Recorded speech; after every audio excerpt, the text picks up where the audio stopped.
इतना टॉपिक कर लिया तो इसके बाहर से तुम्हें बिल्कुल नहीं करना है। हम टोटल 7 टॉपिक तुम्हें बताएंगे, जैसे हमने केमिस्ट्री पे तुम्हें बता रहा था।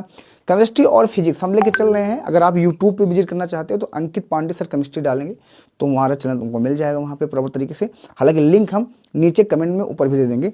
अब यहाँ पे समझो, हमारे पास ये जो 60 टॉपिक है, तुम्हारे पास टोटल चैप्टर कितने हैं बेटा? 14 चैप्टर हैं। इन 14 चैप्टर के अंदर जैसे पहला आवेश हमारा विद्युत आवेश हेतु तो स्थिर वैद्युत विभव आधारिता, विद्युत धारा, फिर गतिमान आवेश और चुंबकत्व, चुंबकत्व एवं द्रव, ये सारे चैप्टर जो तुम्हें दिख रहे हैं, इन चैप्टर के जितने भी डिफिनीशन और जितने भी परिभाषा या डेरिवेशन पूछे जाने वाले हैं या पूछे जाते हैं, हमेशा इसी टॉपिक के अंदर से पूछे जाते हैं। इसके बाहर से बिल्कुल नहीं पूछी जाती है। जैसे मैं आपसे कहूं कि पहला 60 टॉपिक में देखो, यहाँ पे ईयर वाइज हमने लिख रखा है। यहाँ पे टोटल टू ओम का नियम, विद्युत तेज की तीव्रता, एक समान विद्युत क्षेत्र में विद्युत बल, गॉस का नियम, ये प्रॉपर तरीके से तुम्हें क्या करना है, इसका टोटली स्क्रीनशॉट लेना है और इस पर रट्टा मार लेना है।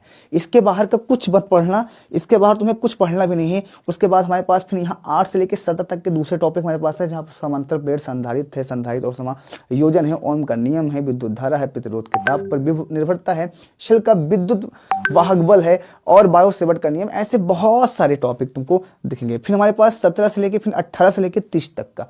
फिर यहाँ पे है एक समान चुंबकीय क्षेत्र में चुंबकीय द्विध्रुव, विद्युत चुंबकीय तरंगों का गुण, विद्युत फ्लक्स किसे कहते हैं, विद्युत विभव तथा विभवांतर, अनुगमन वेग तथा अपवाहन वेग, धारा घनत्व किसे कहते हैं, विशिष्ट प्रतिरोध एवं प्रतिरोधकता, शेल का विभव विद्युत वाहक बल, सेल का टर्मिनल।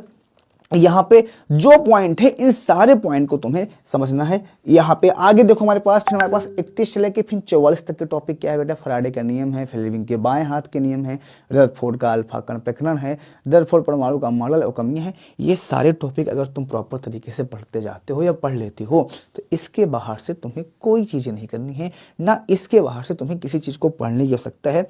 इतना प्रैक्टिस करने से देखो, ये टॉपिक छाटे हुए टॉपिक हैं जहां से तुम कम समय में ज्यादा नंबर अपने आप को पंप कर सकते हो। ठीक है बेटा, चलो। उसके बाद हमारे पास यहाँ स्टार्ट होता है 45 से लेकर 60 तक, ये 60 तक पूरे टॉपिक है यहाँ पे, जहाँ पे पीएन संधि डायनोड, यहाँ पे है ट्रांसफार्मर का सिद्धांत, रचना क्रिया विधि, प्रत्यावर्ती धारा जनित कार्यविधि, प्रकाश के परावर्तन उसके नियम, प्रकाश के अपवर्तन उसके नियम, किसी गोलीय पृष्ठ पर अपवर्तन का शोध, गोलीय खगोलीय।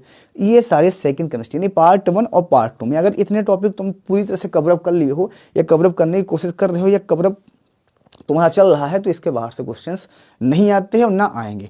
प्रॉपर तैयार कर लो। प्रॉब्लम और कुछ हो रही है तो आप नीचे कमेंट कर सकते हो, हम आपके प्रॉब्लम का सलूशन देने के लिए हमेशा तैयार हैं। ठीक है, मिलते हैं नेक्स्ट